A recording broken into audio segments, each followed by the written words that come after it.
आज का कहानी है हमारा तृष्णा में जीना। त्रि मनुष्य जो होते हैं तृष्णा में जीते रहते हैं। तृष्णा आखिर होता क्या है? तो सबसे पहले हम लोग तृष्णा के बारे में समझते हैं। तृष्णा होता क्या है? तृष्णा होता है लोभ, आशा, कल की इच्छा। जैसे हमारी इच्छा होती है कि कल हमारे पास ये आ जाएगा, कल हम वहां होंगे, कल हम वहां होंगे, कल मेरे पास इतना धन होगा, कल मेरे पास उतना धन होगा। तो तृष्णा इसी को कहते हैं। अब हम तृष्णा के बारे में एक कहानी के माध्यम से जानते हैं। एक छोटी सी कहानी के माध्यम से तृष्णा के बारे में जानते हैं। वे एक व्यापारी था।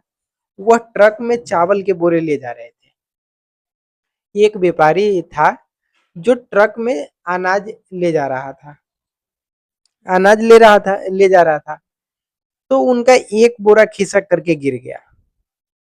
एक बोरा खिसक करके गिर गया तो कुछ चींटियां आई, 10 से 12 दाने ले गई। 10 से 12 दाने वो ले करके चली गई। फिर उसके बाद कुछ चूहे आए। कुछ चूहे वही 100-50 ग्राम खाए और चले गए। उनके चले जाने के बाद कुछ पंछियां आई, कुछ दाना खाई, कुछ अपने चोंच में लेकर के उड़ गई। उसके बाद कुछ गायें आई, कुछ बकरियां आई, कुछ भैंस आए। वो 1 किलो 2 किलो खाए और निकल गए। उसके बाद एक मनुष्य आया और वो पूरा बोरा ही उठा करके ले गया। वो अनाज का था जो पूरा बोरा ही उठा करके ले गया। तो अन्य कोई भी प्राणी ऐसा नहीं है जो अपने पेट के लिए, जो जो सभी प्राणी होते हैं, जीव जंतु जितने भी होते हैं, सभी अपने पेट के लिए जीते हैं। लेकिन जो मनुष्य होता है वो अपनी तृष्णा में जीता है। तृष्णा में जीता है, लोभ लालच में जीता है कि मैं कल के लिए ये धन इकट्ठा कर रहा हूँ, कल के लिए। लेकिन हमें ये नहीं पता है कि हम कल होंगे भी या नहीं होंगे, कल हम कहाँ होंगे। तो मनुष्य जितना तृष्णा में जीता है, इसके पास सब कुछ होते हुए भी ये सर्वाधिक दुखी रहता है।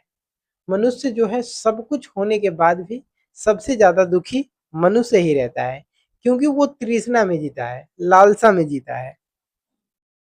यह सर्वाधिक दुखी होता है।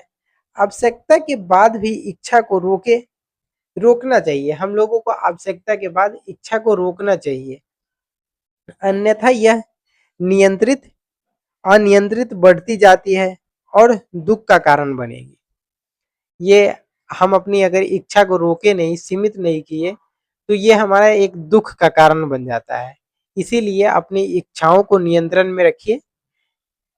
जितना ही अपनी इच्छा को नियंत्रण में रखिएगा उतना ही आप लोग दुख कम रहिएगा, दुखी कम होइएगा, अपने आप से, खुद से, दूसरे से दुखी कम होइएगा। तो तृष्णा का मतलब आप लोग समझ गए होंगे कि लोभ, लालच, आशा, ये सब तृष्णा होता है। तो अगर ये कहानी आप लोगों को अच्छी लगी हो तो चैनल को लाइक एंड सब्सक्राइब जरूर करें। धन्यवाद।